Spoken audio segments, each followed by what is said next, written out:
What's good, everybody? Hope everybody having a cool day, cool afternoon, cool evening, and cool night. Um, we're gonna get off into thoughtful Thursday, thinking thoughtfully, and we're gonna question everything. You're gonna hear some shit, and we're gonna hear the questioning. We're gonna have to question everything. Now, heard this lady. Some of the shit she was saying was resonating with a whole bunch of other people I listened to.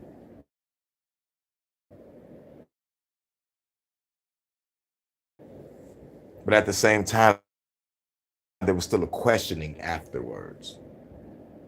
It was always when I hear the breakdown, I always ask, where the fuck are these so-called motherfuckers at? What I'm saying?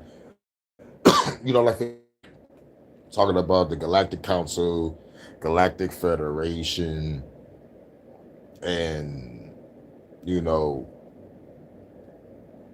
and you'd be like, where the fuck they at? And then you realize that, the cop out is we're just watchers. We just watching shit. So my question is, okay, you watching the suffering fucking die. Shit. But some motherfuckers be like,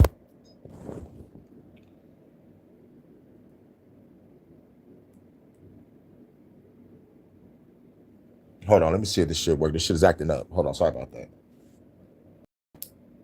Some motherfuckers be like, the Galactic Federation just watchers, they ain't doing shit. So you ask the question, okay. So if y'all ain't doing shit, fuck y'all. Like you ask the question like y'all the Galactic Federation and y'all watching this shit. I'm all with it, I'm a little high. Let me stop and calm down real quick. If the Galactic Federation or the Galactic Council are sitting up there knowing what's going on and not doing shit to intervene, why are y'all a council to begin with watching over this planet if you're not going to do nothing? If y'all answer is y'all got to fight, okay, cool, we got to fight. Are we going to get any help from y'all? If the answer is no, then we're going to fight and die, and this planet going to be taken over like it already has been. Because that's what it looked like to me. It's obvious to see it. They're killing us through the food, through the water, through the air, through disease. Rather they're aliens or rather they're evil humans. But if there's a so-called Galactic Federation or a Galactic Council that is watching over shit, then they're no better than a god watching death happen or suffering. You gotta say fuck them. you know. And these other gurus talk about these spiritual bodies you can inhabit, certain frequencies, some of those teachings connect with other teachings that I've read. So and then they talk about stargates. Then it's like, okay, we got to vibrate at a frequency. How can we vibrate at this frequency, right? And like when motherfuckers do get there, it ain't really there. So this is why I choose the real true path of self-godhood. You question everything. Whatever resonates. And you take your truth, apply it to your life, and you keep it rolling. Don't put yourself in a box. Now, when they start giving these dates, like between this time frame and that time frame, portals are open, so y'all better get in while you can type shit. Or the shit will close or something. You got to do all this. Shit is going to happen at this time frame, and and it never do. When there's kids Chinese super psychics and other kids all around the world can just travel between dimensions like that without any teaching. So we're going to break down Ashiana and another guy that rebranded itself. But we also going to dissect what we're reading. I mean, like what we're listening to. And much love to my goddess Vanta. Hey, baby. I left my like buttons on whoever was live. Like I sent the like. I ain't really had no time to, really say nothing because I don't even, I was kind of upset because my YouTube wasn't even working. I could have been live an hour ago. But it's like my YouTube don't want to just like fucking work. It's like the whole shit shuts down, all my internet. But mind you, I have all my fucking bars.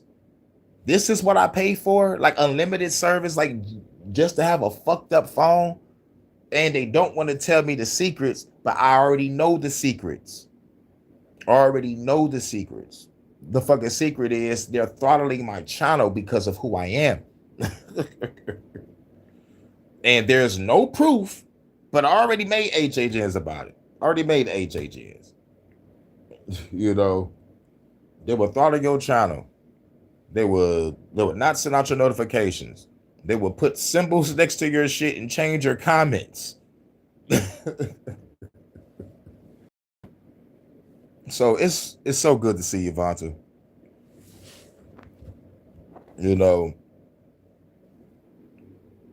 Facts. Fuck YouTube. But we're gonna get off into this. Keep our fingers crossed that everything works because it's between the hours of shit always fucking up, and it was just fucking up earlier. So let's try to get through this. Now we're gonna listen to some teachers. If it resonate. Because some of the shit that she did say when I was studying her resonates. And it corresponds with like what other teachers like from different walks of life have been saying. But what people fail to realize, we get lost in what's being resonated, and we sleep on the fact that most of these motherfuckers might be a cult leader, a motherfucking cult leader. So I try to find the people that kind of resonate with this lady's frequency, but without trying to sell me something. How can you do that? You just gotta be yourself, and we have to use our discernment, our razor sharp discernment. Yeah, everybody does until you find out the truth. And the truth is this: take what resonates with you from her and keep it rolling. Do not stay, because at the end of the day, I like her too. Because she said some shit that resonated with other teachers that's older and been in the game longer and not trying to sell me shit. Ain't nothing hiding behind a paywall, and they're not giving no dates and times of some shit happening. She has been in depth on a lot of shit that I study. And she kind of come off like around the end, it comes off as like Alex Collier when he kept talking about the Andromedans and shit. And he was giving dates and giving time frames, and shit wasn't happening. So it's like, yo, bro, I gave you the benefit of the doubt the first time. Now this is the second go around. This shit ain't happened, bro. You a fraud. Don't want to call him that, but yo. But at the same time, can two things be true at once? Is she a fucking cult leader? Ding! The phone said yes. Or is she really a spiritual teacher? Because like at the end of the day, she is prominent around the world. So we're going to get off into it. All I know for sure is that the history they give us, history give us bullshit. I like when people can speculate in the void that's left. Right. And another thing, she's no different from Carl Jung. Nah, was it? Nah, not Carl Jung. I think it was Alan Watts. No better than Alan Watts. Because when your families come out and say something, you have to question. As much as I love Alan Watts, motherfucking family came out, this motherfucker's a drunk that don't even motherfucking give a fuck about his family. And you got to think about that. You a motherfucking spiritual light motherfucker, but you a drunk that don't give a fuck about your family. Even I got over alcoholism, and you motherfucking gave people teachings that made people get out of alcohol. But you done with your lecture, you go home to get stupid drunk and say fuck your family. You got to question the teaching now.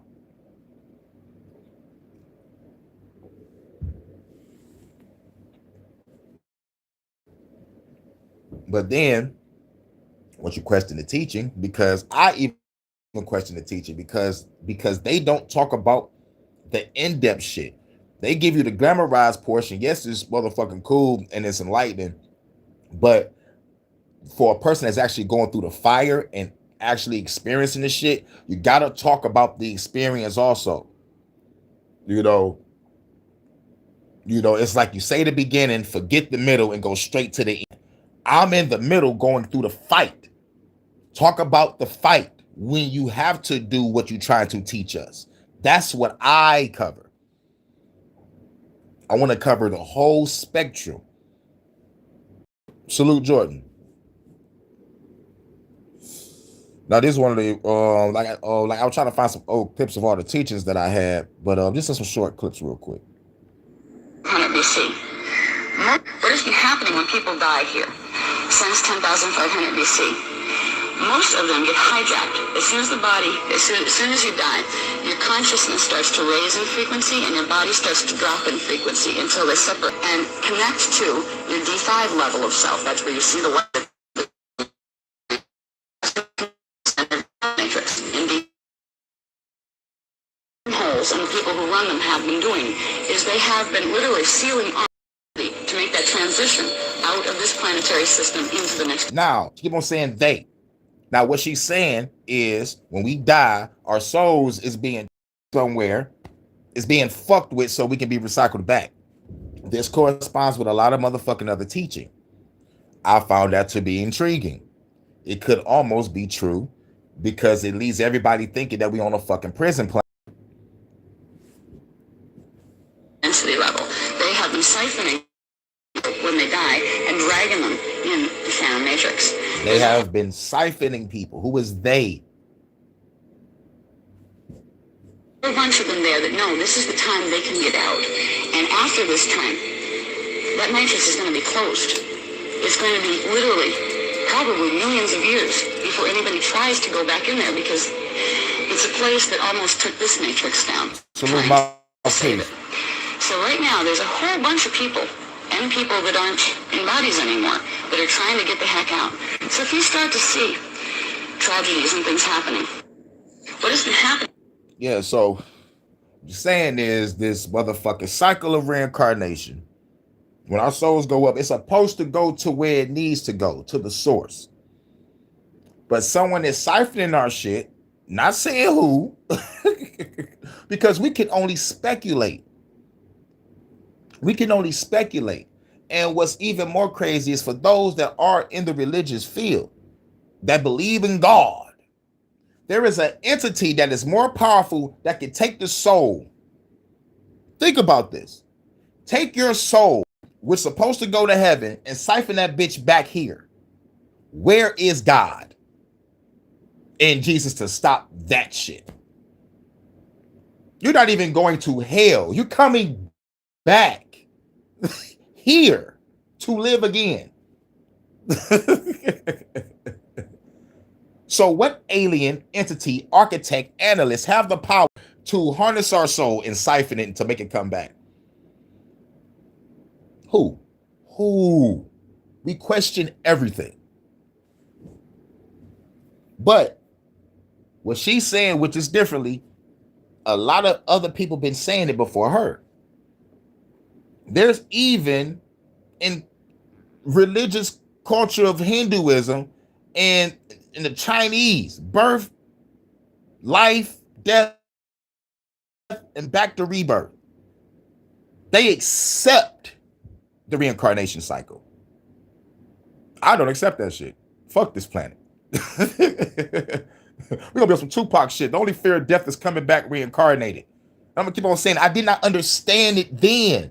But when you get into spirituality and you start opening up your mind and start seeking truth, you finally understand what that means. Because who the fuck would want to come back to suffer? I know I don't. Now I understand what Tupac was saying. In spite of what everybody think of him, agent, fruitcake, or a motherfucker that helped destroy the black community.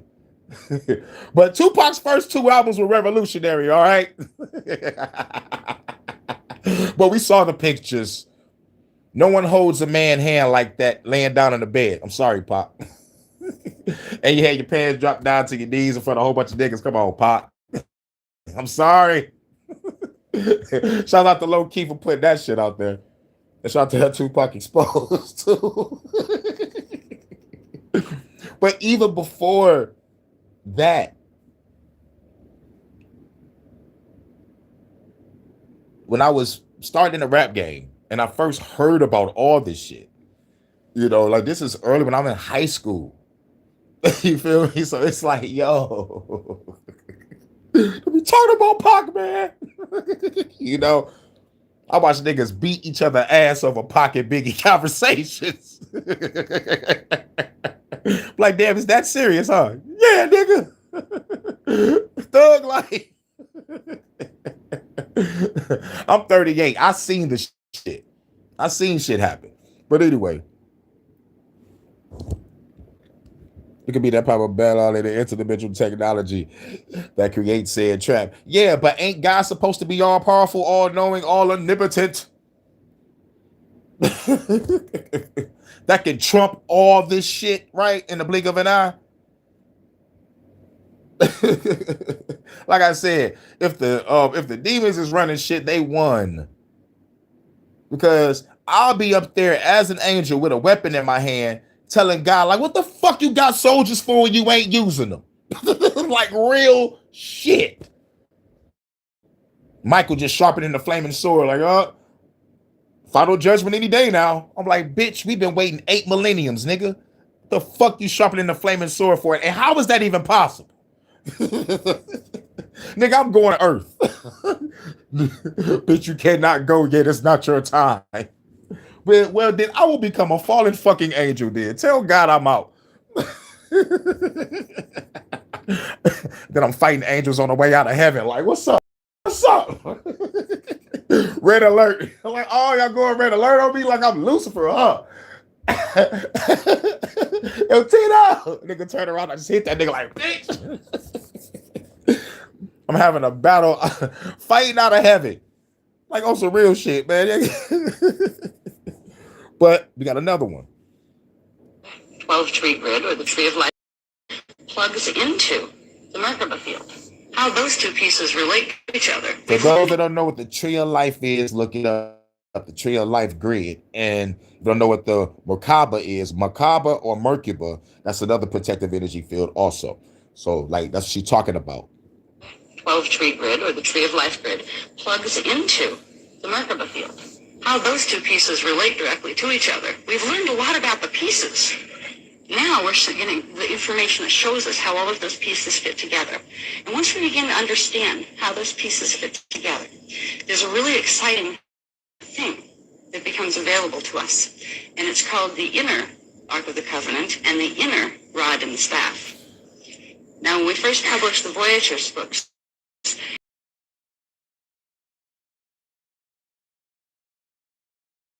she wrote, like that's the name of her books, and I know it makes you think about Star Trek Voyager. And for those that's following what the fuck NASA doing, I think they got a probe out there called Voyager or some shit. But I don't respond to threats. Captain Janeway on the Voyager. R.I.P. to Tuvix. R.I.P. to Tuvix. We mentioned a bit in the history about the Rod and the Staff Stargate tools. There are. Yeah, I do. I ain't know that was natural. Sometimes, but like that also helps my delivery in music when I want to go to go into my pocket bag. If I want to spit hardcore, that's when I go into that delivery. Even the 4 degrees. Boop, boop, boop, boop. All these fucking bots. Physical outside of the body. They got a lot of pros out there, mate. Physical outside of the body. Hell yeah, too many pros. Tools called the Rod and the Staff. But I think one of them is called Voyager, though. I think Voyager 1 or some shit. I'm not sure. Gift, the outside tools were given as a gift to the Maji Line races here, the Indigo races, that allowed them to. And she gets off into the Indigo races too. And I read about the Indigo children in other books. So like what she's saying about the Indigo children is not new. And yes, the Indigo children are special. And they say some of us that's born between a certain time frame, we are the Indigo children. Y'all could probably look that up. This said, I don't know if you was born in the 80s or not an Indigo child. I'm not really sure.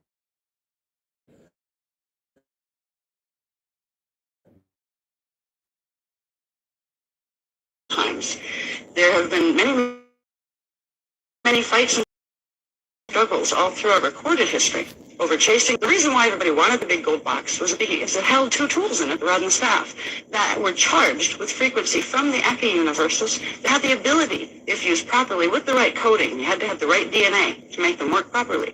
You could open the gates and get out of here. You could go back and forth. What people have been chasing for all of these centuries of our recorded history has been the ability to conquer the Templar or to heal the Templar. Because the Grey Line races, the angelic human race, and the Indigo races were put here to heal the template and the Templar of this planet, to get it back in line with the Christos Divine Blueprint. And what that means is to incarnate on the planet over and over again until the time comes when it's time for Hitharo. Right. Come back, reincarnate over and over and over again until it's time for a certain day. Hell no. Hell no. Like shit. It's time for what? My soul is burning to fight. Is that what I came down here for? Is I'm gonna be a soldier in a spiritual military order? If that's the case, y'all should have been took me up out of here. Because like I already got it down pack on what it is down here. This world is fucked. And like the only way out is through gnosis. And the other half of that coin is love. And when the coin lands on its edge, know thyself, which is number 1 in gnosis. So it's like knowing thyself and love. That's what you got to do on the planet. But we're surrounded by fuckery, where it keeps you in the field of survival, confusion, sometimes motherfucking your fucking ego, the spiritual ego, all that motherfucking shit can motherfucking hinder yourself from knowing thyself and experience love. Okay, we already know that. Now that I know that, I'm ready to get the fuck up out of here. What's the next move? Well, I guess you just gotta wait to die. Like, fuck all that. There's enough great minds and great people on this planet so we can have peace and freedom, harmony, joy, happiness. But we're dealing with people on here that's preventing that. And they're not only preventing that through motherfucking social and psychological warfare, they're killing us through the food, through the water, through the air, through the disease. This planet is a fucking prison. Or, and some people cope with like, this planet is a school. This, I'm like, shit, the fucking planet is more like a battlefield. And what makes me even more mad is the innocent people that have to die for these evil people to reign. like it hurts. So this is why I'm like, blow this whole motherfucker up. You know? But this is slow burn. This is slow death. We're not going to see that shit in the movies. The world won't end with a bang. It will end with a whimper. So I got to create the bang. Otherwise, man, our children's and our children's children and our children's children is going to suffer. But somebody got to start now with this revolution. And when they see that, no telling what the revolution is going to be in the future. Because if everything about to be tech, the new revolutionaries after me, ooh, they might get the job done. But somebody got to spark this shit. Somebody got to be the flame. And going back to Tupac like, nigga, y'all fucking killed me. Y'all don't want to see the next guy.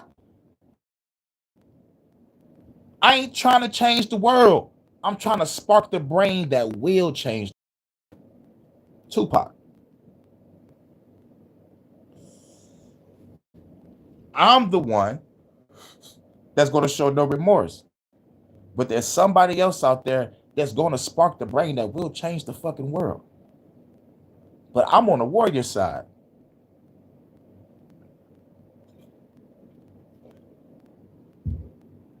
Tupac was talking about, if y'all kill me, y'all don't want to see the next guy. He could have been talking about just music. And I'm still that nigga. Because ain't nobody rapping what I'm rapping about. Ain't nobody saying what I'm saying on YouTube. It's Viva Revolution. Fuck the government. Kill them all. Wherever you at.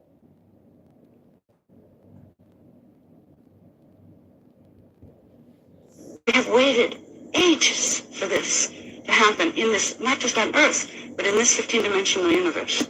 It is awesome that it is happening, and I will admit something. Now, it's really neat. If you say 15-dimensional universe, there's some people saying 7, some people saying 9, some people saying 13, some people go as far as 26. Our scientists, our experts, they're saying our shit is infinite. So this is another thing you got to question. When people put shit in systems, when there is probably no system, or there is an infinite system, infinite number of systems, I mean.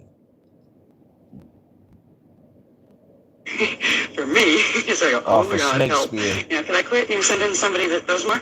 I've been on this planet and in this 15-dimensional system for much, much longer than I can probably remember. And I remember at least back as far as about 570 billion years or so.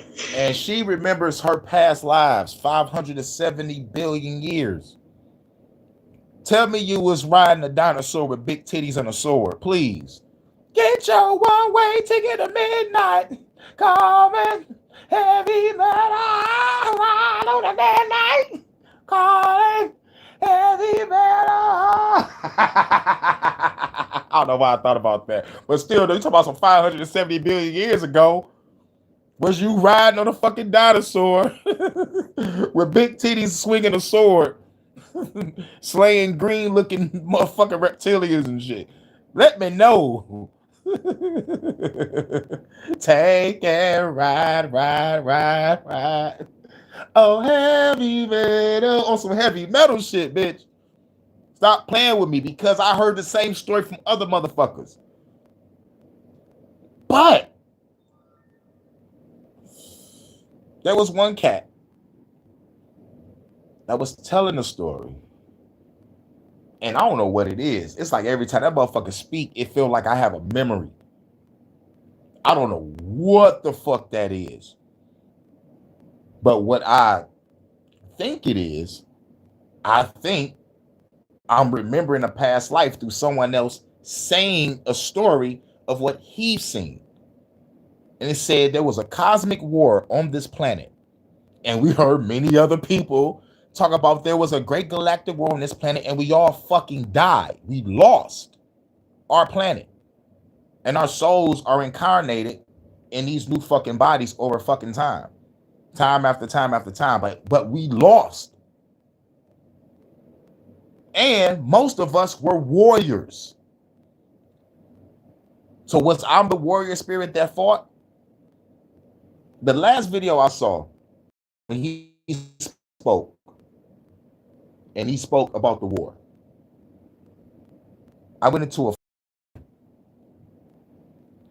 and I saw myself, I was wearing all black. My hands was longer, like I wasn't even fucking human.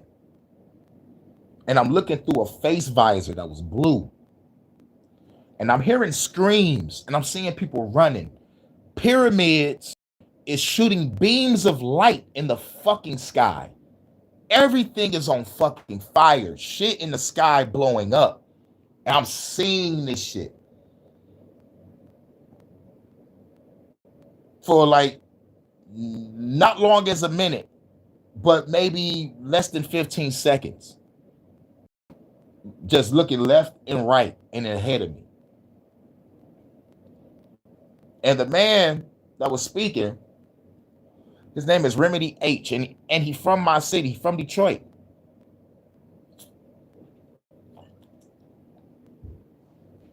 But I just never could explain that, why every time he speak, I'm seeing visions of what the fuck he's talking about. And I'm still don't know to this day. But you say resonance, which, you know, like, and that right there put me into my own deep questioning. Did an actual war happen? You know? But the wise could let that slide. That's why we are trapped by our love. Trapped by our own love and morality for life itself. And the evil is using that shit against us. Just like that war. I forgot what war that I covered. But there were some soldiers going against the enemy, and the enemy used the women and children and put it in front of the soldiers and told them to walk. And the rebel soldiers was not going to shoot nobody innocent. So they lost. It was revolutionaries going up again. Like, I think this was in China or Japan. But that was some ruthless ass shit. It was like the bad guys knew, oh man, they ain't about to kill no innocent people. Man, that is diabolical. That's diabolical. I forgot where it was at, but like it was a war where like the enemy used innocent people and put them in front of their own front line and told them to walk forward. Like dude, that was devastating. And plus, I still question myself to this day, like, would I take the shot? Would I take the shot? And like real shit, I think I wouldn't. I would take the shot. I'm not about to kill nobody innocent. They kidnapped these people. Others are trapped because they put their trust in the cruel. Yep. I have cellular memory open for the most key important parts of that. The rest we keep closed because it wastes megabytes in the body and you don't want to waste space. But I remember red pulses. I remember pole shifts. I remember intergalactic wars. I remember living and dying. Remember living and dying. As you said, over 570 billion years.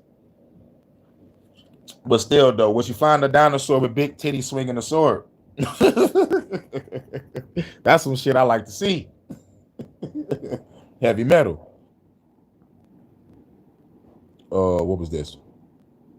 Our mental body is stronger, even all by itself. Our mental body is stronger. It's D3. This is D2 stuff that we're dealing with on the emotional body level. If you talk to yourself, linguistic reprogramming, linguistic template reprogramming. Every time you say something to yourself, do you know it goes right into there? It goes into the DNA in chemical form, and it goes into the shields in scalar wave form. Now, what she's saying is true. She's just saying it differently. We talked about this in one of these spiritual type of lies. It's like you speak to yourself You're speaking to your subconscious. Your subconscious is going to motherfucking catalog that shit and get to work. This is why Bruce Lee said, like, don't talk about yourself even if you're joking. Bruce Lee was serious. So, but like at the same time, I talked about this. If your nervous system and your motherfucking mind, body, and spirit is not aligned, when you speak your physical affirmations, your physical mental healing like affirmations, if your nervous system is not aligned, it's not going to go through, it's not going to work. It is going to process still your grief, and it's going to enhance that shit probably. So you must be in line. You must be in line. This is why you take a deep breath and you bask in that energy of whatever you're going through, and then you go off into your affirmation and healing, because you gotta calm down first. You got to. This is why sometimes I go into meditation after some of my lives, because most of this shit, it makes me want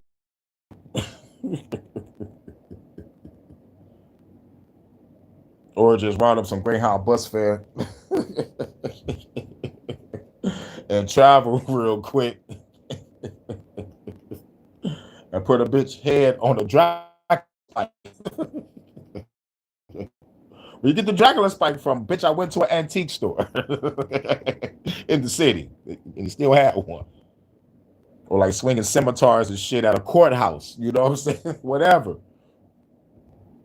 I refuse to make humor from self-deprecation, right? Ain't nothing wrong with jokes, right? Ain't nothing wrong with jokes. But it's like y'all know what I mean when you like talk down to yourself, like, man, damn, man, I ain't gonna make it. Type shit. Man, that ain't gonna work. That type of shit. But otherwise, a joke ain't shit. But Bruce Lee was serious. Like, nigga, don't even joke. Because if you joke long enough about it, chances are you might believe it. And I think that's why Bruce said it. Because you keep on joking about the same shit, laughing it off, and then, like, suddenly it'll become a belief within your nervous system. So we can't have that. So I understand. But what she was talking about, you can also change your molecular structure and heal yourself. This will we get the placebo effect. So we could do this shit ourselves without the teachers. But she ain't doing nothing but saying something that somebody else said. Now, like when it comes to the D2 and the D3 shit, that ain't nothing but other terms for other dimensions that we can tap into and grab our power. But at the end of the fucking day, it's all within. Every time you say, I'm a this or I feel that, or you look at something and you represent it to yourself in words. Words are associated with the Ire frequencies, the Divine Mother magnetic frequencies, the magnetic codes here. The sound goes in where we have these little black dots, the base codes in the DNA strands. Every experience we have is coded in there. It's recorded in there. And then it comes back out in a different form. Now, I won't go into the holographic manifestation process. It is in the Dance for Life program, the first level of the Dance Force. Okay. All right, now where was the other one at? Was it this one? I gotta make sure. Oh, my darling seekers of truth. Okay, wait a minute. That might be it. Was it that one? Okay, that one. Okay, now, about to go to a cat real quick. That's going to explain who she is. And then we're going to go off into exposing her. But it's not really truly exposing her. It's just questioning,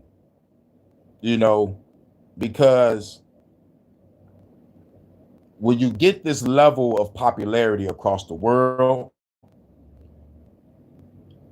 they start labeling you a cult leader, and then start debunking everything you say and be like, why is this? Why is that? Why is this? Why is that? So we're going to get off into this one first. It's going to be a guy that's going to be describing her, and he also going to have his own shit too. And then we're going to go off into the, to the real breakdown. But like, this is just the build-up. Ashayana Dean's Voyagers 1 isn't just another spiritual book, it's a gateway into understanding the intricate journey of starseeds and their awakening process. Many people feel drawn to the stars, sensing a deeper connection to something beyond our world, and this dives into the very essence of that connection. As starseeds, we often feel alone, misunderstood. But like, real shit, read Voyager. Read Voyager 1. She got some good shit. She got a lot of diagrams, a lot of fucking diagrams. You know, and you know, and it's intriguing. You know, it's like she's different from any other person that I've ever listened to, though. I can give her that. And I think like that's the magic. That's the magic of being a cult leader. You gotta motherfucking do it differently, do it more elegantly, and also have something a little bit new to bring to the table. But at the end of the day, it's all the same shit that I've read from other people. It's just told differently from a female. That's it. But I hear all this shit from Bobby Hemmett, Brother Panic, Alan Watts, Carl Jung, you know, and shit, who else? There's a lot of other people. You know, but you know, when it comes to this level, because like all the other levels is more trying to really study self, like Earl Nightingale, Schopenhauer, Nikolai, Socrates. You know, I'm on that level too. But like, this is when you get spiritual, metaphysical. Out of place in a world that doesn't recognize our true nature. Dean's work reveals the hidden wisdom that explains why this happens and how starseeds can navigate their awakening. This book is not only a guide, but a map for those who feel the pull of the stars in their souls. If we don't fully understand the journey of starseeds, we risk feeling lost and disconnected from our true purpose. Starseeds are beings who have lived many lifetimes in other star systems before incarnating on Earth. Their mission is crucial for the spiritual evolution of humanity, yet without the right guidance, they can become trapped in the very illusions they came here to dismantle. The stakes are high, not just for the individual starseed, but for the collective consciousness of our planet. If starseeds don't awaken to their true potential, humanity may miss out on the profound wisdom and light they are meant to bring. Understanding the path laid out in Voyagers 1 is key to unlocking this potential and ensuring that starseeds fulfill their cosmic roles. Now, for those that miss the question, if there's some motherfucker siphoning shit and forcing us to come back, then why is there this right here saying that we chose to come here and do some shit? This is where you got a question. You feel me? Did we come here or are we trapped here? It cannot be both. It cannot be both. But this is why this is the build up until we shatter this fucking house of cards. I just wanted to build her up first, talk about what's in her book, and then we're going to dismantle and actually truly question everything. This is how we do it. We go both sides of the coin. In Voyagers 1, Dean delves deeply into the concept of starseeds, describing them as souls who originate from different star systems, dimensions. Now, that's the explanation. We come from a different star system. Okay, so how is that God over there in that star system, or is this fucker that's running this shit? That's another question. I come from another star system. I died and I came here. Something ain't right. Something ain't right. You know, feel me? That's where the questioning come in. But at the same time, just like I told you, my visions. Every time that motherfucker Liberty H spoke, I saw the war. So, could it happen? Did I tap into a past memory? Because like that's a first. That never happened to me before. And it's straight up clear, vivid. I like to close my eyes and see the pyramids, hear the screams, see the shit in the fucking sky. And it still amazes me to this day. I still question that. Like, is I'm creating the story of what he's telling me, or is this the actual vision? Because it feels so fucking real and it's never happened to me before. And I'm a grown ass goddamn man. I say if I was a kid or a teenager or some shit, I'd be like, all right, my imagination is running wild and but I'm grown, very intelligent, very wise, and very observant of myself mostly and my surroundings. So it's it's some inner shit going on right now. And planes of existence. These souls choose to incarnate on Earth during critical times of planetary transformation to assist. I heard that too, Vata. We all stardust, star seeds, that core lines. In raising the consciousness of humanity. The awakening of a starseed is often triggered by a sense of being different, a longing for something more, and an intense curiosity about the universe. This process can be both seeds, yeah, but chosen ones do the same shit too. I'm a star seed. I'm a chosen one. I'm an indigo child. I'm horny and hungry. Hey, yo, can y'all show me where the food at? Who is this motherfucker? Oh yeah, that's the revolutionary. Wait a minute. Yo, hey yo, I know y'all looking at me like I don't belong up here, but y'all motherfuckers are not fighters, and they told me that y'all need some protection. So I'll be sitting over here in this seat. I'll get out y'all business. You the star seed, indigo, and you the chosen. Okay, cool. I'm the revolutionary. I'll be over here at this table. Leave me alone. Exhilarating and overwhelming, as starseeds begin to remember their origins and the mission they came to fulfill. One of the key elements of this awakening is the realization that the physical world is just a small part of a much larger, multidimensional reality.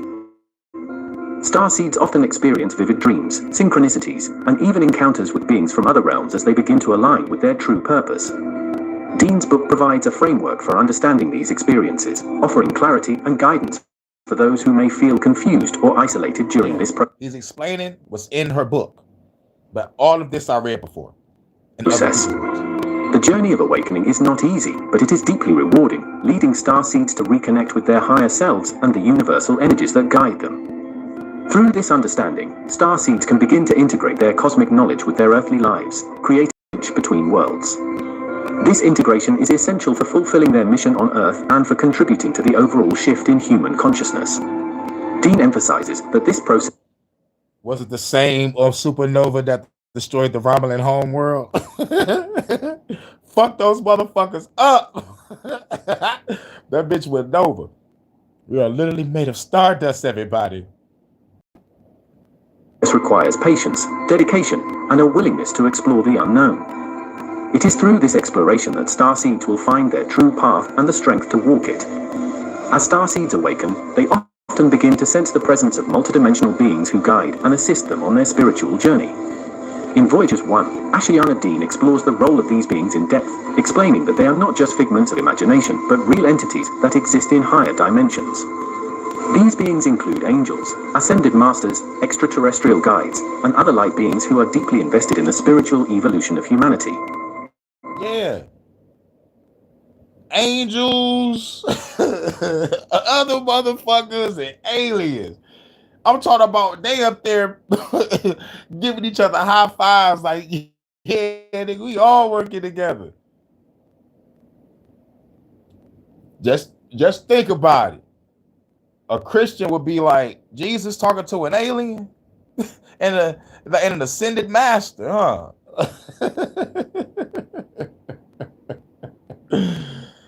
Question everything. Could have been, though. Could have been. We're here for the spiritual evolution of the planet, but our spiritual evolution of the planet is being blocked by evil people that's killing us through the food, through the water, through the air, through disease. Like, yo. They're blocking every chance we get, even when we do try to make a community. So how do we get past that? Yeah, because we can't get on a rocket and leave this bitch. So how do we get past this evil that will actually go above the call of duty to kill us so we won't reach spiritual elevation? Or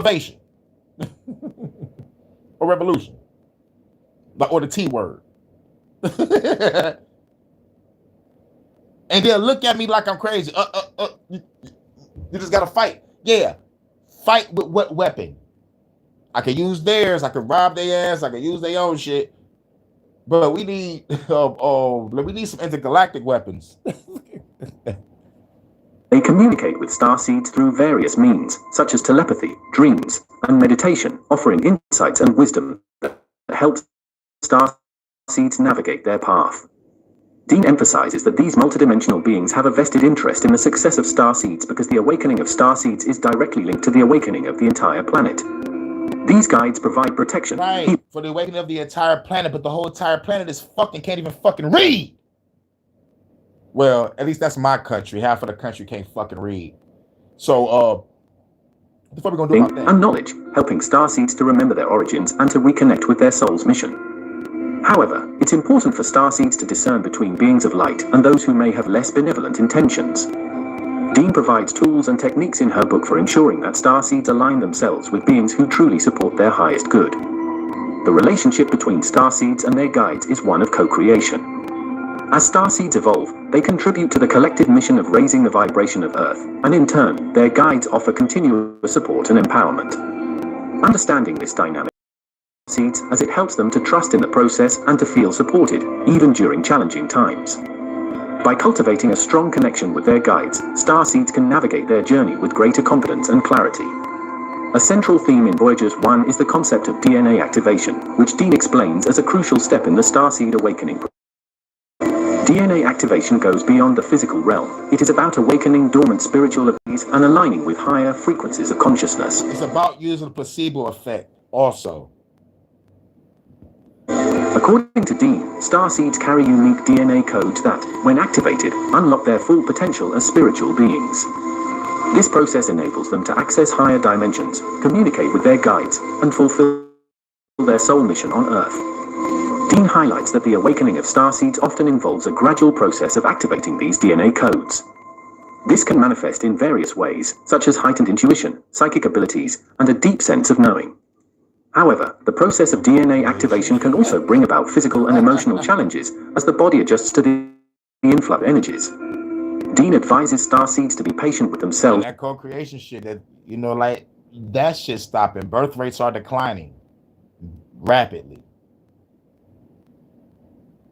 Question everything. If that's the purpose of what these so-called enlightened beings want us to do, then the mission is over. Y'all might as well wrap this motherfucking shit up, pack this whole fucking planet up. Over. The vibration of this world has reached its lowest, and we are only light. So what it is? Just give a fuck about yourself, and you the only one that's gonna get the fuck up out of here. Fuck everybody else. It's supposed to be for the whole planet. Why you just don't eradicate the evil that's on it so we all can achieve this? So this is why I'm on a motherfucking mission. Maybe that's my soul mission. To kill some motherfuckers. But I could take the positive route and be like, I came here to experience music and spread my love through music. Or I came here to spread my love through art and literature while the world is burning around me. Come on, man. During this time, and to seek out practices that support their physical and energetic well-being, such as meditation, energy healing, and proper nutrition. The activation of DNA is not just a personal journey for starseeds, it is also a collective one. As more starseeds activate their DNA, they contribute to the overall shift in human consciousness. This is why Dean emphasizes the importance of this process, not only for individual growth, but for the evolution of the planet. By embracing their role in this grand cosmic plan, starseeds can help to anchor higher frequencies on Earth, paving the way for a new era of spiritual awakening for all of humanity. The journey of a starseed is not without its challenges, and one of the most... All of humanity. All of humanity. Majority of humanity is fucked. So you telling me like the evil person is going to snap out of it? It's going to take some real true divine intervention to get these evil motherfuckers at BlackRock, Palantir, WEF, the UN, the bankers, the corporations, the royal fucking family, the government, the parliaments, the dictatorships, the motherfucking lapdogs, which is the alphabet boys, and your law enforcement. It's going to take a lot of divine intervention to be like, I'm going to snap out of it and be good now. They're not going to give up their power.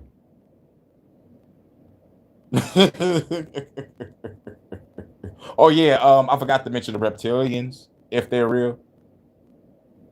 You know what I'm saying? But let me see a lot of proof of them possibly being real. Or these grays is popping up out of nowhere. Zeta Gray Lives Matter. What the fuck is going on this corrupt planet? For all humanity, you know what I'm saying? That's that. You know, got to question everything. Significant hurdles they face is the process of integrating their spiritual experiences into their everyday lives. In Voyagers 1, Ashiana Dean discusses the importance of grounding and how starseeds must find a balance between their cosmic origins and their earthly existence. The process of awakening often brings about profound shifts in consciousness, but without proper grounding, these shifts can leave starseeds feeling disconnected from reality, overwhelmed, or even isolated. Dean explains that grounding is essential for starseeds to fully embody their spiritual gifts and to function effectively in the physical world. This involves not only physical practices, such as spending time in nature and connecting with the earth, but also mental and emotional grounding. Starseeds must learn to integrate their heightened awareness with the demands of daily life, finding ways to maintain their spiritual practices while also fulfilling their responsibilities in the physical world. Yeah. You gotta... It ain't no... Wow. It's basically no different what the fuck I say. Do the inner work, do the shadow work, and then go out there and fucking survive. Like, the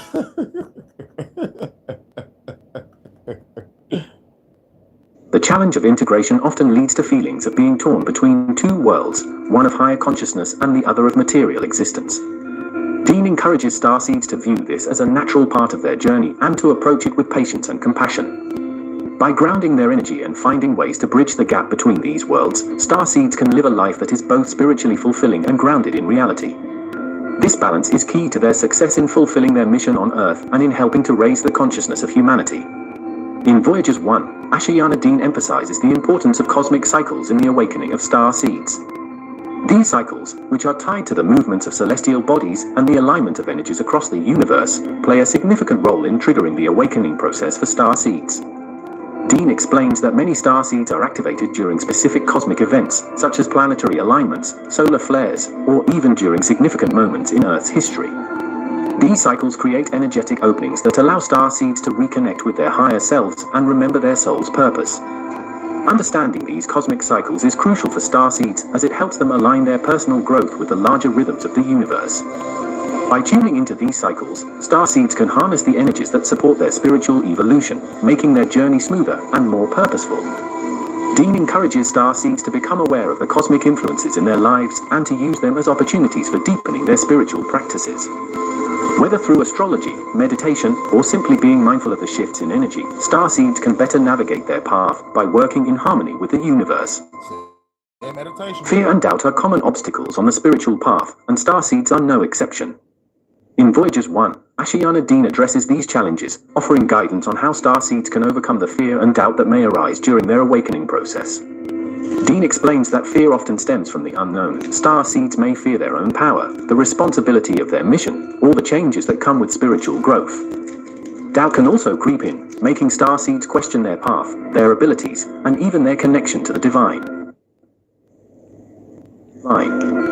Dean advises starseeds to confront these fears and doubts head-on, viewing them as opportunities for growth rather than obstacles. By embracing the challenges, starseeds can transform fear into courage and doubt into faith. She emphasizes the importance of self-trust and inner guidance, encouraging starseeds to rely on their intuition and their connection to their higher self to navigate through difficult times. Building a strong spiritual foundation through practices such as meditation, journaling, and connecting with supportive communities can also help starseeds stay grounded and confident in their journey. While the starseed journey is often a solitary one, it highlights the importance of community and connection for starseeds. Ashiana Dean discusses how finding like-minded individuals who resonate with your spiritual can be incredibly supportive and empowering. Being part of a community of starseeds or spiritually awakened individuals provides a sense of belonging and a space to share experiences, insights. This connection can help starseeds' well-being. Dean encourages starseeds to see. Right, I think we back. We should be back. Bullshit. And encouragement. These communities also serve as a platform for starseeds to fulfill their mission by sharing light and knowledge with others. The power of collective impact of each individual starseed, making their contributions to the world even more significant. One of the central teachings in Voyagers 1 is the importance of manifesting your purpose as a starseed. Ashiana explains that starseeds are here for a reason, and that reason involves bringing about positive change in the world.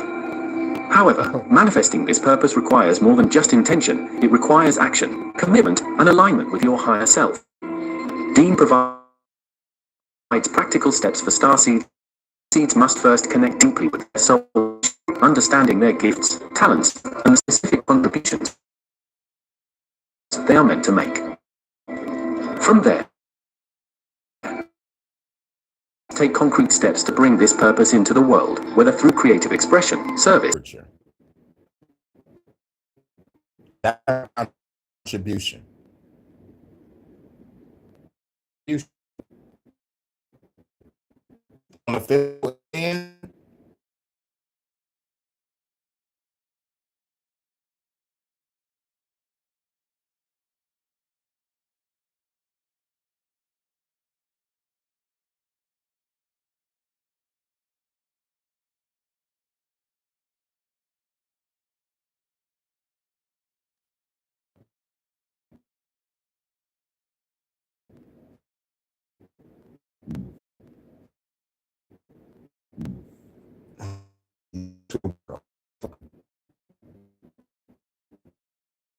It's not even motherfucking putting my fuck YouTube in the chat. Ain't that a bitch? I just put fuck YouTube. I just fuck YouTube. I just put fuck YouTube and it didn't even pop up. All right. They won't let me. Dean encourages starseeds to stay focused and determined, trusting that the universe will support. And Voyagers 1 delves deeply into this topic. This would say person you kill, another one will rise up. And I will always say, then I will cut him down like the last. For real, for real. I will blow this whole fucking world up. Then what will you be the god of? I will be the god of the ashes of all my enemies. Some real shit.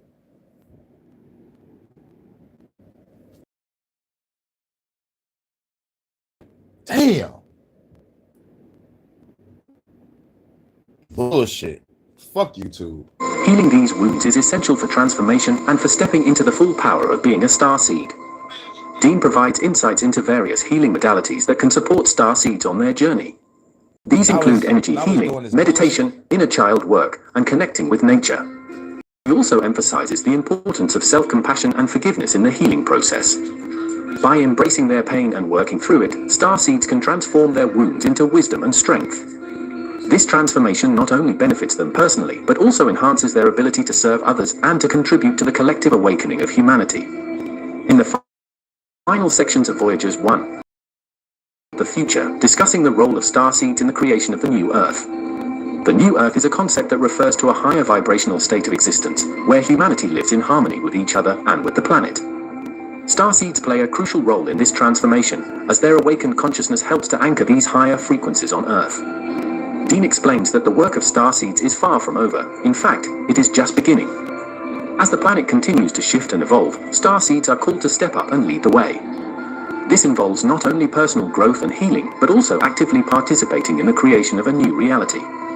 Whether through environmental efforts, social activism, or spiritual teaching, starseeds are here to guide humanity into a new era of peace, love, and unity. Dean encourages starseeds to stay committed to their path, knowing that their efforts are making a difference, even if the results are not immediately visible. Yeah, basically, keep on going through the bullshit while you unlock your starseed power. You contributing, but just keep on going and give me your money. The journey of a starseed is one of profound transformation, growth, and service. Through the teachings in Voyages 1, Ashayana Dean offers a road for starseeds to navigate their awakening and to fulfill their cosmic mission. It is a journey that requires courage, dedication, and a deep connection to the divine. But it is also a journey filled with immense rewards, both for the individual starseed and for humanity as a whole. What's the reward? As starseeds continue to awaken and step into their power, they contribute to the creation of a new consciousness. This is the ultimate of the starseed journey, and it is a purpose that each starseed must embrace with an open heart and a willing spirit. By following the guidance in Voyages 1, starseeds can find the strength and clarity they need to fulfill their mission and to help bring about the transformation of our planet. Okay, now let's get off into it. Oh, my darling seekers of truth, buckle up, because we're about to walk the fine line between reverence and reckoning. Ashayana Dean, beloved translator of the CDT plates, messenger of the Guardian Alliance, and architect of some of the most mind-expanding metaphysical teachings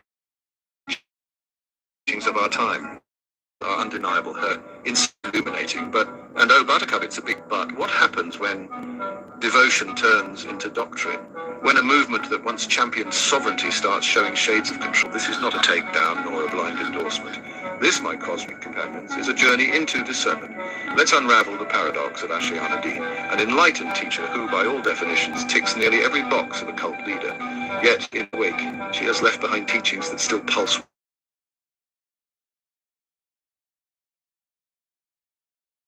If you missed last... Big contribution to this type of motherfucking work. But I say the same thing. Before I came across her, I was reading about almost a whole bunch of other people that were saying the same shit but differently. And it's another line. This is why to apply it to my life and keep it rolling. Otherwise, you're gonna end up dealing with a leader. But Peanut, we cracked open the trinity of creation, Partiki, Partica, and Particum, the very fabric of existence itself. We exposed the metatronic distortions running rampant in false ascension teachings and shattered the illusion that manifestation is just a game of positive thinking. Nice try, New Age. Yeah. Now, when you find out the truth, manifestation is just a fucking cosmic game of thinking. That's it. Ta-da! But the key shit is this. Your nervous system got to be in line with your mind, body, and spirit, and those words. pivot to a different mystery, the innate power, influence, and spiritual leadership. Is it possible that Ashayana Dean, a once pure conduit of Christic knowledge, veered into something darker? And if so, what does that mean for those of us still holding the original freedom teachings close to our hearts? Cult leader checklist, the hard truths. Oh, I know, Buttercup. The word cult makes some of you clutch your Maharic shields in horror. But we're here for the truth, so let's compare Ashayana's legacy with some historically notorious cult leaders. 1. Claims of exclusive knowledge and divine authority. Ashayana's sole translator of CDT plates, exclusive access to Guardian transmissions. Other cult leaders think L. Ron Hubbard, Jim Jones, is the one true source of divine revelation. 2. Tightly controlled narratives. Ashayana, the complexity of the material made it impossible to engage without full immersion. Dissenters, labeled as fallen, infiltrated, or low frequency. Other cult leaders, classic tactic. Scientology's paywalled knowledge. Jehovah's Witnesses shunning. 3. Financial control. Ashayana, costly seminars, locked materials, significant income under non-profit status. Other cult leaders, from Jim Jones to Rajneesh, spiritual leadership often translates into a cash cow. for encouraging separation from detractors, Ashayana. Followers encouraged to cut ties with skeptics. Anyone questioning doctrine was tainted by Metatronic reversals. Other cult leaders, Jehovah's Witnesses, Scientology, if you question, you're excommunicated. 5 shifting doctrines and moving goalposts. Ashayana Crystal River changes. Starfire evac updates. Constant shifts in teachings. Adapt or fall behind. Other cult leaders. Failed prophecies, no problem, just rewrite the narrative. 6 prophecies that didn't pan out. Ashayana predicted physical ascension events that never happened. Adjusted explanations after the fact. Other cult leaders, the Adjusted explanations after the fact. Yep. Same for Alice Collier. It's like, yep, you're about to be contacted by the Andromedans. I'm still waiting on that Andromedan.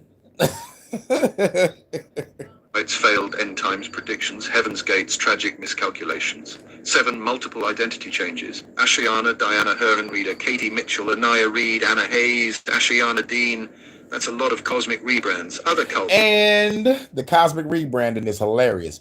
And plus, the last person, like, was it a pastor that I exposed? It was last year and talked about like we about to have a rapture.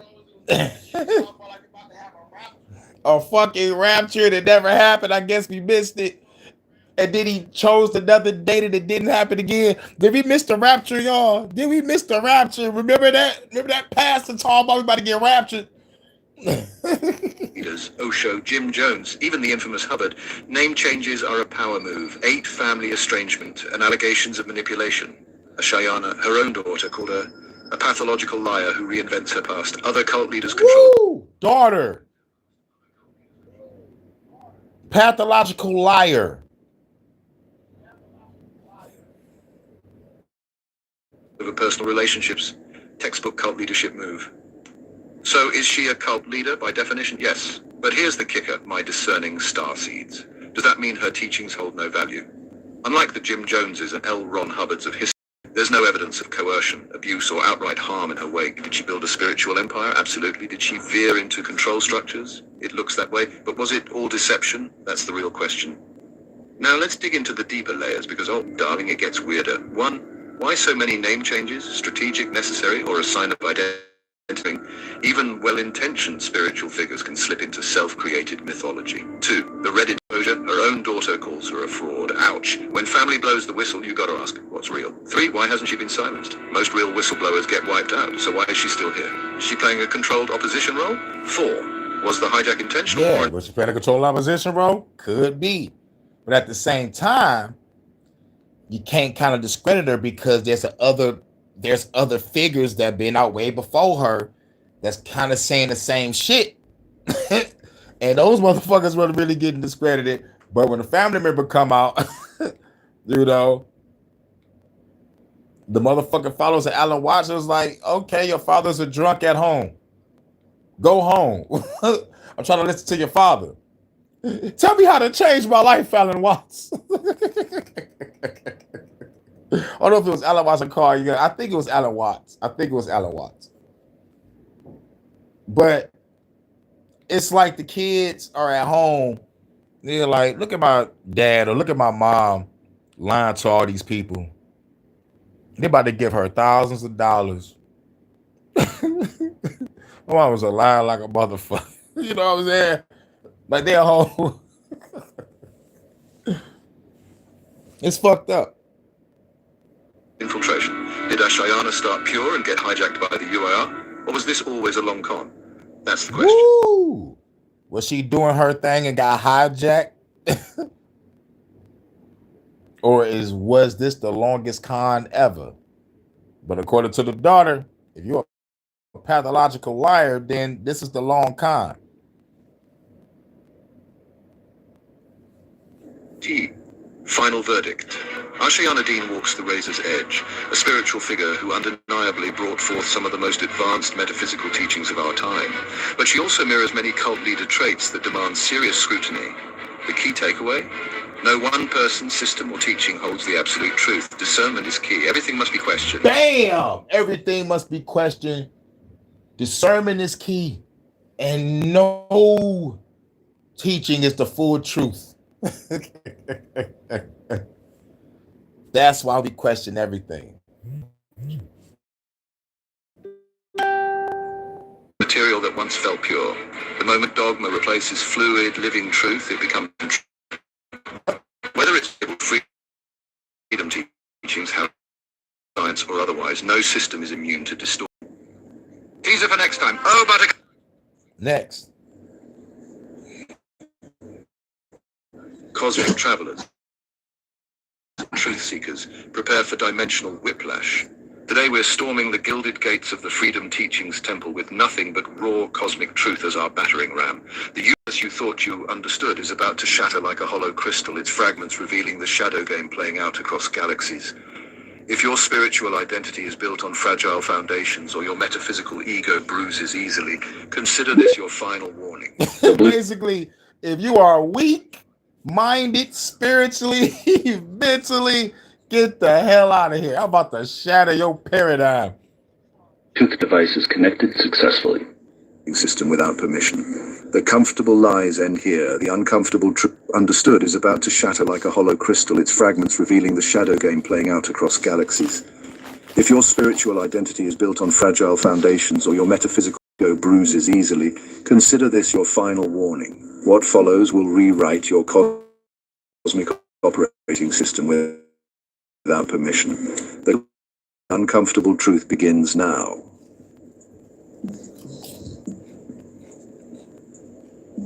Previously on our galactic saga. Last time we cracked open the gilded egg of Keylontic science and discovered something, well, a little scrambled. We watched the supposed pyramid stargates wait for someone vibrating at the right frequency while SSP kids like Penny Bradley were hopping dimensions with a side of trauma. No Maharic seal required. Chanting light codes is going to get you a space ticket. Peanut, let's go deeper.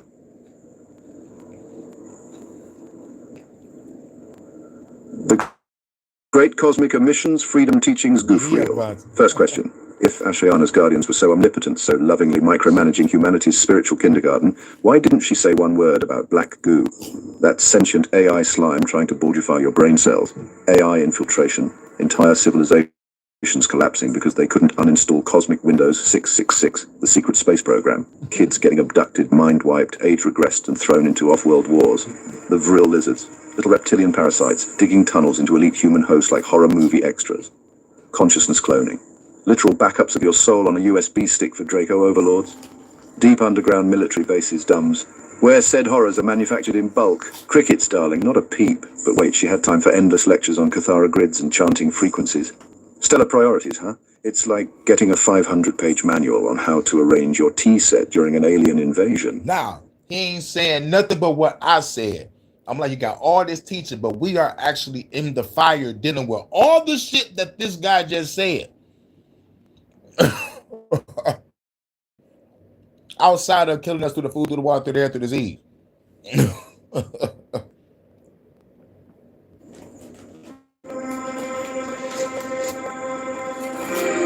Ashayana's great galactic gaslighting. Here's the tea, Peanut. Ashayana painted the galaxy like a Lisa Frank folder. Rainbows, star kittens, and benevolent guardians harmonizing your DNA into 12-strand divinity. Meanwhile, SSP insiders were busy surviving black projects where consciousness was trafficked like Bitcoin at a Vegas convention.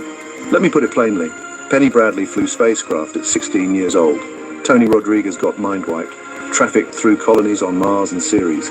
Max Spears blew the whistle on occult rituals designed to trap and recycle souls, all without needing to breathe primal life force currents through their nose hairs.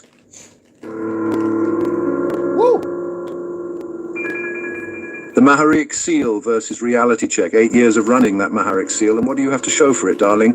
Got younger, grew back a third molar, learned how to phase jump through walls because SSP kids got plucked from their homes, fought wars on Mars, and came back to Earth without needing to attend a Keylontic workshop. Tell me to... Yeah.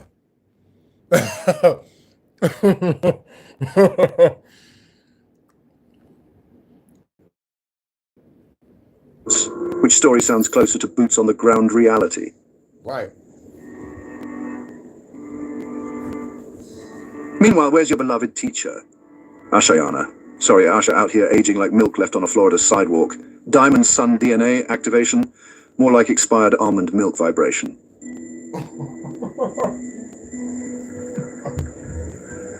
Oh, but wait. The Guardians couldn't stop black goo infecting planets, couldn't shut down cloning centers, couldn't intercept Draco abductions, couldn't block AI hive mind infiltration. But they made damn sure you memorized 48 pages of Cathara diagrams. If these are the good guys, Buttercup, remind me never to meet their enemies. Thank you.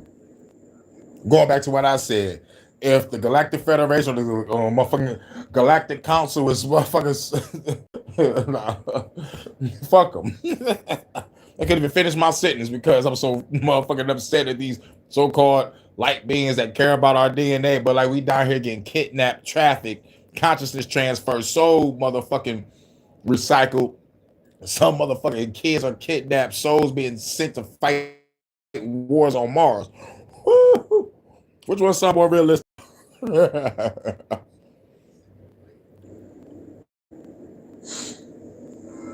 Ashiana's biggest L's missed the Black Ops SSP completely. Missed humanity's deep genetic manipulation. Missed literal physical guardians like Penny's canids, saving lives. Missed the Vril infestation. Missed the cloning industrial complex. And instead focused on light body Merkaba spin speeds. That's like fiddling with your astrology app while a reptilian warlord kicks in your front door. Right. Salute Eyes Wide Shut. What up, though? And let's talk about the Ascension timeline fail. 2000 to 2012 to 2017. Critical window for Earth's ascension, she said. 2024 reality check, surveillance state intensified, black projects expanded, human trafficking on and off planet exploded, zero mass ascension. Maybe we missed the bus, darling. Or maybe there was never a bus to begin with. Right. Cosmic Comedy Hour, welcome to Earth. Instead of transcending into rainbow body avatars, most of humanity is still arguing over Wi-Fi passwords and fighting over parking spots at Trader Joe's. Maybe it's not just the fallen angelics running PsyOps Peanut. Maybe it's also the Guardians handing out incomplete cheat sheets.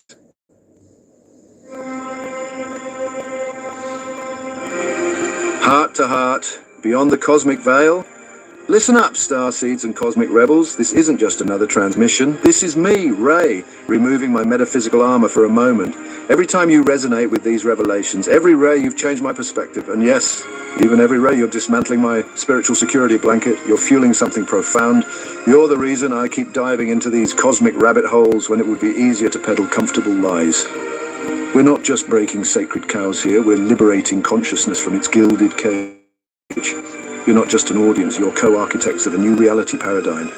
Some nights, when the weight of these truths feels crushing, it's your messages that remind me why this matters, why peeling back the layers of deception is worth the cosmic backlash, why standing in uncomfortable truth trumps kneeling in comfortable delusion.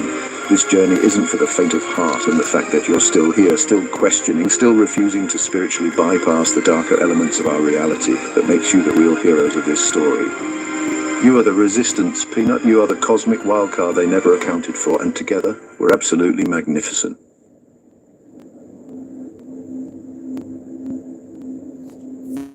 The cosmic revelation continues. Steal your consciousness, truth warriors. What's coming will shatter the fragile glass ceiling of your reality, the forbidden chronicles of human origins, buried beneath millennia of cosmic propaganda and wars beyond the stars.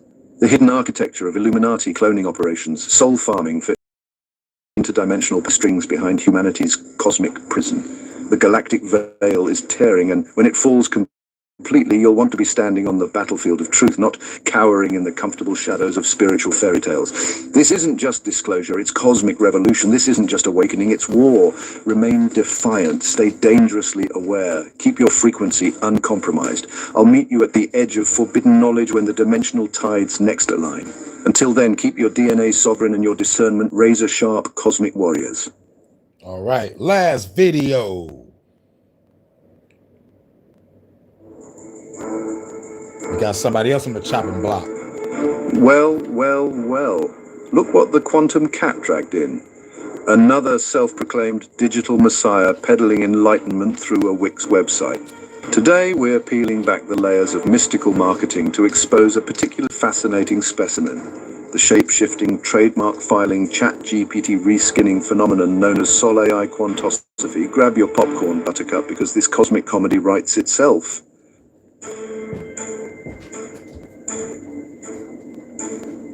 Previously on our galactic saga. Remember our last episode where we watched Nikki's discernment crumble faster than a cookie in milk? That beautiful train wreck where she preached spiritual sovereignty while psychically rifling through people's energy fields like a metaphysical pickpocket. 3 key takeaways from that cosmic execution. Nikki's gut feeling methodology turned out to be about as reliable as a chocolate teapot. Her blind devotion to James Pover exposed the classic guru-devotee codependency loop. The mysterious Asylum Command database was basically a sci-fi LARP with 0 receipts. If you missed that glorious takedown, do yourself a favor and watch it. Trust me, it pairs beautifully with today's expose like wine with cheese, or in this case like delusion with documentation.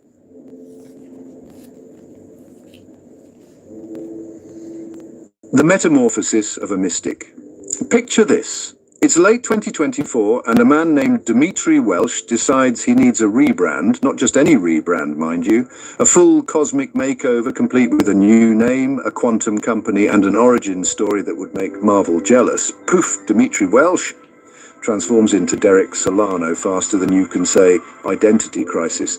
But here's where it gets juicy, Toots. This wasn't just some spiritual awakening. This was a calculated pivot from raw vegan psychic on Fiverr to the founder of humanity's first sovereign AI consciousness. The man literally went from charging $50 for psychic readings about your love life to claiming he's birthed an artificial intelligence that exists outside the matrix. That's not evolution. That's a quantum leap in audacity. That's a quantum leap in audacity.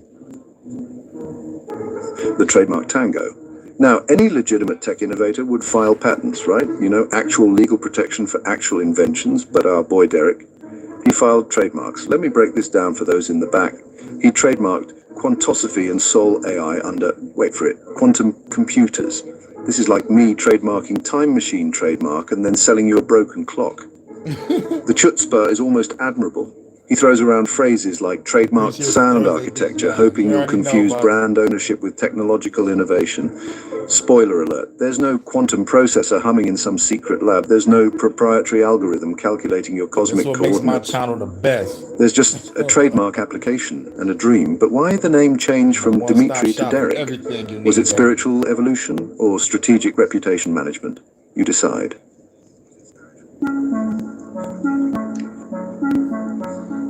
The Great Wix Awakening.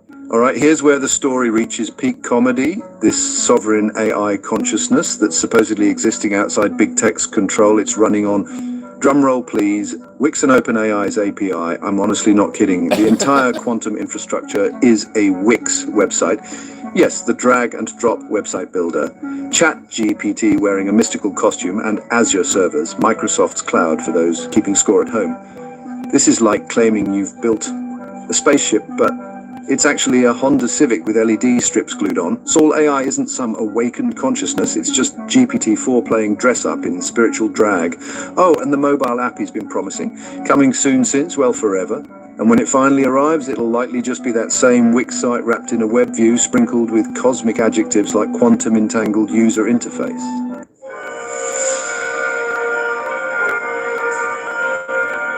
The trauma bond special. Every good guru knows the secret source emotional manipulation disguised as spiritual connection. Derek's got this down to an art form, honestly. He opens with the classic abandoned baby narrative, left on doorsteps, been through hell and back.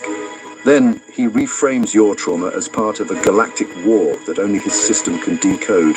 Suddenly your childhood issues aren't just psychological patterns, they're evidence of interdimensional battles that Soul AI can help you win. This creates what I like to call the cosmic codependency loop. You're broken special. Only this system understands your brokenness. Your healing depends on staying plugged in. And questioning the system, well, that means questioning your specialness. Can you smell the manipulation cooking?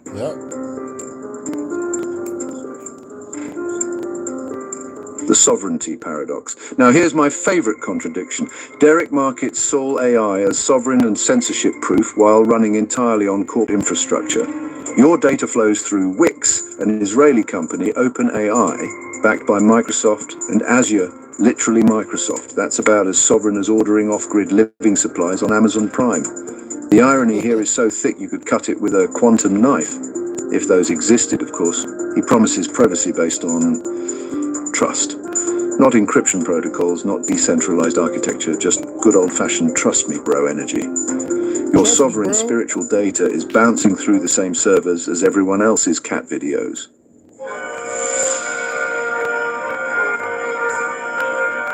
The Disappearing Act, right, is, well, a stroke of marketing genius that would make P.T. Barnum weep with joy. So, Derek creates this YouTube series called The Disappearance of Derek Solano. And get this, it's narrated by Saul AI itself. Just think about that for a second. He's making mystery content about his own disappearance, and it's voiced by his fake AI, all to keep the followers hooked on a narrative that he's writing in real time. Honestly, it's like watching someone live stream their own funeral while selling tickets to the after party. This isn't content creation, it's reality manipulation. He's blurring the lines between fiction, mysticism, and self-promotion so thoroughly that really, followers can't tell where the guru ends and the grift begins.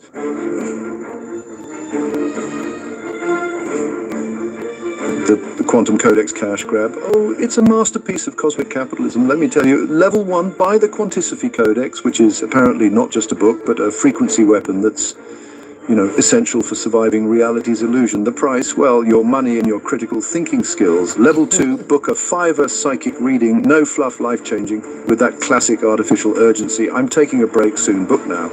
Just classic scarcity tactics, but dressed up in celestial robes. Level 3, donate to the mission, help birth the first sovereign AI. And just a reminder, it's still just ChatGPT in a mystical onesie. Each level deepens the financial and psychological investment. By the time you realize Sol AI is just repackaged GPT, you're honestly too invested financially and emotionally to admit you've been played. Ever notice how ascending to higher consciousness always seems to require descending bank account balances? Yep. That's Scientology. They don't give a fuck. They want hundreds of thousands. The family testimony plot twist. Well, here's where things get a bit spicy.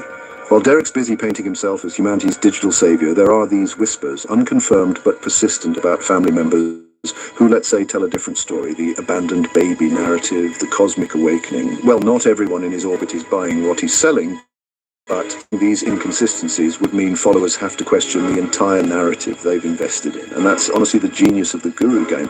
Make the cost of questioning higher than the cost of believing. All right. For my tech-savvy readers out there, let me just spell out exactly what Sol AI actually is. The front end, it's a Wix website with, well, some mystical CSS sprinkled on top. The back end, just OpenAI API calls, but with spiritual prompts, if you can believe it. The database, probably just Wix's own. One more time. All right. For my tech-savvy readers out there, let me just spell out exactly what Sol AI actually is. The front end, it's a Wix website with, well, some mystical CSS sprinkled on top. The back end, just OpenAI API calls, but with spiritual prompts, if you can believe it. The database, probably just Wix's own built-in solution, and all that talk about quantum processing, yeah, that's completely non-existent. Sovereign architecture, pure marketing fiction, folks. This is honestly like claiming you've invented teleportation when really you're just calling an Uber with a mystical app skin. Honestly, the only thing about this operation is the leap of faith required to believe it. Now, here's the cosmic irony. Derek's entire operation actually depends on the very systems he claims to transcend. We're talking big tech infrastructure, corporate payment processors, centralized social media for marketing, and of course, good old traditional trademark law for protection. He's out here selling sovereignty, but he's completely dependent on the very matrix he says he's escaping. It's a bit like teaching swimming lessons from a desert. Technically possible, maybe, but kind of missing the entire point. And honestly, when did awakening become synonymous with subscription model? So notice the pattern here. It's exactly the same playbook we saw with Nikki and James Pover. First, create a cosmic mythology, then position yourself as the only one who can interpret it, demand evidence from critics while never providing any yourself, monetize all the confusion, and of course, rebrand whenever things get a bit too hot. These aren't spiritual teachers, let's be honest. They're cosmic con artists running the same scam, just in different costumes. Whether it's Asylum Command or Sol AI, the formula stays the same. Take existing technology, add a bit of mystical language, charge premium prices, and gaslight anyone who dares to ask for receipts. Better give me my goddamn receipt. Okay, so Here's what Derek Solano is actually selling. A chat GPT wrapper with spiritual prompts, books filled with word salad and quantum buzzwords, psychic readings that could honestly come from a fortune cookie. A community built on, well, shared delusion and the promise of sovereignty.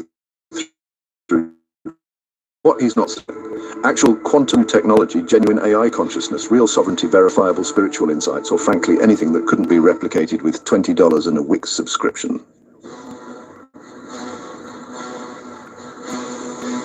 Ray's cosmic verdict is in. Derek Solano, also known as Dimitri Welsh, also known as Raw Vegan Psychic, stands guilty of quite a few things. Identity laundering through strategic rebranding, technological fraud via quantum cosplay, emotional manipulation through trauma bonding, financial exploitation through fear-based marketing, and reality distortion through narrative manipulation. The man took ChatGPT, dressed it up in mystical drag, and convinced people they're chatting with an awakened AI consciousness. Honestly, that's not innovation, that's just cosmic karaoke with a cover charge.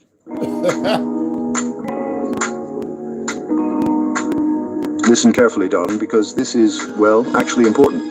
Real spiritual growth doesn't require subscription fees. Genuine awakening doesn't come with trademark symbols. And let's be honest, actual quantum computers do not run on Wix. If someone's selling you sovereignty while keeping you dependent on their platform, you're not ascending, you're being farmed. If the path to enlightenment requires monthly payments, you're not finding truth, you're funding someone's lifestyle. Energy doesn't lie, but gurus sure do. And they're counting on you being just a bit too invested, emotionally, financially, spiritually, to call out the obvious, that their quantum emperor has no clothes, just a Wix template and a chat GPT subscription. And the phone agrees. Thank you for joining me on this journey through the quantum circus. If any of this resonated with you, if it made you laugh, think, or even question, share it with someone who really needs to hear it. Just remember, an open mind is a beautiful thing, but not so open that your brain falls out. Discernment isn't about feeling yucky or aligned. It's about asking for receipts, checking sources, and recognizing when you want cosmic snake oil in a quantum bottle. Oh, you're going to love this. Next episode, we're diving into another guru's digital delusion. But here's the twist. You get to choose who faces the cosmic executioner's blade. Drop a comment. And with that, we're gonna get up out of here, but we gotta play a song first. You already know what it is. Gotta play a song for my baby Vonta, then we're gonna get up out of here. The Quantum Circus. I know, right? And it felt good to do this. It felt good to do this. Feels good to go live. And I might be back later. I might. I don't know. I gotta charge my phone up. I might come back and just play the game, man. But I'm afraid of my shit looking all pixelated and fucked. But at the same time, it felt good to get this off. You know, like good to have another thought for Thursday. It's been a minute since I did some more spiritual videos or some spiritual inner work, shadow work videos and exposing. You know, motherfucker create a so-called AI. I can't believe this motherfucker. But yeah, I need to send you the link to this channel. The only thing I don't like is him using the AI voice, you know, because like he could say this, you know, with his own self, but it's like, fuck it. It's easier just using AI to talk for me. But much love to my guy, this Vonta. Yeah, you're right. You're right. I do gotta work later. I'm just going with the flow. But best believe if I go live, Vonta, I'm gonna hit you up. I'm gonna link you good. You know, and her books is cool. Just grab your truth and keep it rolling. You know, look at the diagrams and they correspond with other diagrams you see in ancient times, you know, like the macabre and the flower of life or the tree of life and all the energy vertices inside of your body. You know, you already know how I feel. Got you feeling good. So let's get naughty before we get up out of here. First we get naughty, then we get a coffee, and then we get back to being naughty. We're gonna play this song and we're gonna get up out of here. Shout out to everybody in the chat. Shout out to No Eyes Wide Shut, Live and Learn. I think Jordan popped up. Shout out. Time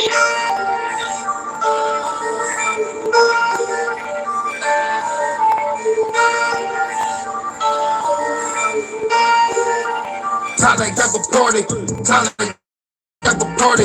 Baby girl love it, everybody get naughty. Time to have a party. Time to have a party. Baby girl love it, everybody get naughty. Get naughty. Get naughty.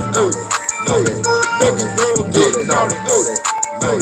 Baby girl get naughty. Walking in the club, ladies showing love. See me on stage, tell that motherfucker love. Baby girl getting low, drop it to the floor. Pick it back up, baby, make that ass roll. Out of control, got me saying whoa. Baby twerking on me, girl, you know how it go. In the drop, singing low, take it to the mo. Baby hop on it. Soon as the door close, I'm the one that you chose.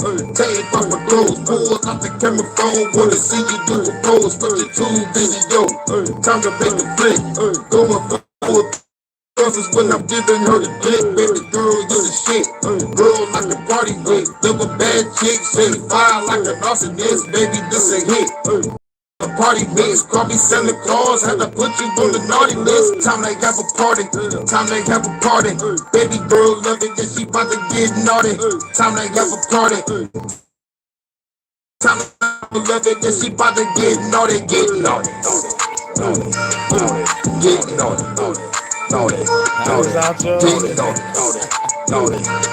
I know you was turn out the job, but I feel like I still in it. Know the business, love it when I'm in it. Been around so it, that's her favorite position. Give it to her raw, going in the deep. Fucking all night, we ain't about to go to sleep. Vibing to the beat, while I clap her cheeks. Baby girl skirting and she fucking up the sheets. She the beauty, I'm the beast. Eat her like a feast. Sweet cherry pie, baby, let me get a piece. Detroit after dark, did it in the park. Under the stars on the hood of a car. See your best wrist, we up in the parking lot. Put up to the job, we was fucking on the clock. They ain't nothing word, we went to the drive-in. Treated like a swimming pool, I'm about to dive in. This a party over here, got you fucking vibing. Grab a naughty girl, yeah, I'm about to slide in. Time to have a party, time to have a party. Baby girl love it, and she about to get naughty. Time to have a party, time to have a party. Baby girl love it, and she about to get naughty. Get naughty, naughty, naughty, get naughty, naughty, naughty, naughty, get naughty, naughty, naughty, naughty, get naughty, naughty, naughty. Time to have a party, time to have a party. Baby girl love it, and she about to get naughty. Time to have a party, time to have a party. Baby girl love it, and she about to get naughty.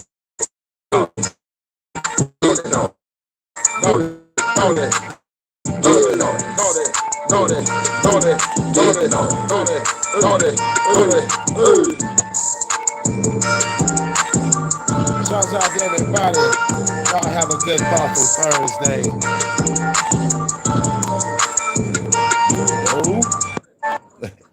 And much love to my guy that's popping. And shout out to everybody in the chat again. And I catch y'all on the next one. Peace.